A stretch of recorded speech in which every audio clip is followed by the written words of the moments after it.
நீங்க யாருக்குமா ஒரு ஆதரவு கொடுக்கலான்னு? நாங்களா புள்ள வரும்போது அப்புறம் யாருக்கு கொடுக்க முடியும்? நம்ம புள்ள நிக்குது தலைப்புல, அப்புறம் என் பிள்ளைக்கு ஓட்டு போடாம வேற எந்த நாய்க்கு நாதாரிக்கு போட சொல்றது? என்ன நம்பிக்கை, ஏன் இவ்வளவு நம்பிக்கை இருக்குமா? முதல் முறையா அவர் களம் காட்டுறாரு. முதல் முறையா இறங்குறாருன்னா, முதல் முறையா இறங்கும் போது எதுக்கு நீங்க எல்லாம் ஆளுக்கால வந்து இந்த கூட்டம்லாம் ஓட்டா மாறுமான்னு ஏன் கேக்குறீங்க? ஓட்டா மாறிட்டா இப்ப என்ன செய்வீங்க? ஓட்டா மாறிட்டா என்ன செய்வ? சும்மா சிவனேனும் அமைதியா இருக்கிறவன சீண்டு விட்டுட்டு இப்ப வந்து உள்ள வரும்போது எனக்கு பயமா இருக்கு, விடவடன் இருக்கு, நடுக்குதுன்னா ஏன்? எப்போதுமே நீங்க தான் இருக்கணுமா? எப்போதும் குண்டு செட்டில தான் நாங்க குதிரை ஓட்டணுமா? நாங்க எப்போதும் உங்களுக்கு ஓட்டையும் போட்டுட்டு நாங்க கேனப்பாய மாதிரி கேன சரக்கு மாதிரி அலையணும். கச்சத்துக்கு போனா அவன் சுட்டு கொள்றான், பொம்பளை பிடிக்க மீன் பிடிக்க விட மாட்டான் கடல்ல. கரியா போய் ஒரு ஏதாச்சும் முடியுமான ஒரு ஆஸ்பத்திரிக்கு ஓடணும், ஒரு இதுக்கு போலீஸ் ஸ்டேஷனுக்கு போனா அவன் கேட்கறான் லஞ்சம். நாங்க கட்டுற வரியில சம்பளமும் வாங்கிட்டு எங்களை லஞ்சமும் கேட்கறானுவோ. அந்த மாற்றம் வரும்ன்றீங்க?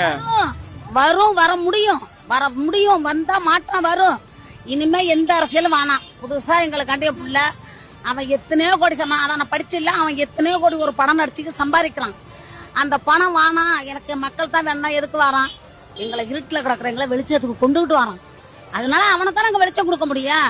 வாரவனே வந்து அண்ணாடு நீனே வாங்கிட்டு போ, நீனே ஓட்டு போ, நீ 200 கொடுத்து ஓட்டு வாங்கிட்டு போ, நீ போய் மூட்டை மூட்டையா சேர்த்து உன் குடும்ப அரசியலுக்கு ஒரு பக்கமா வச்சுக்கிட்டு போ. அப்ப நாங்க ஓட்டு போட்டோம், நாங்க எப்போதும் இப்படி உட்காந்துட்டே இருப்போமா? ஓட்டு போட்ட எங்களுக்கு உரிமை இல்லையா?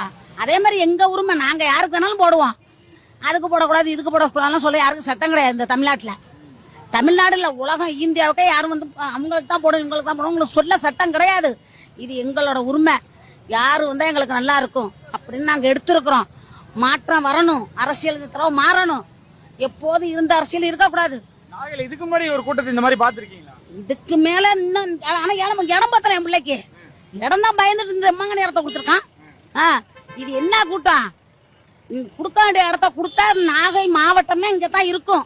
நான் காலையில 8 மணிக்கு வந்தேன் வீட்டுல இருந்து. 2 தடவை மயக்கடிச்சு விழுந்து கீழே விழுந்து தண்ணி கொடுத்துருக்குறாங்க.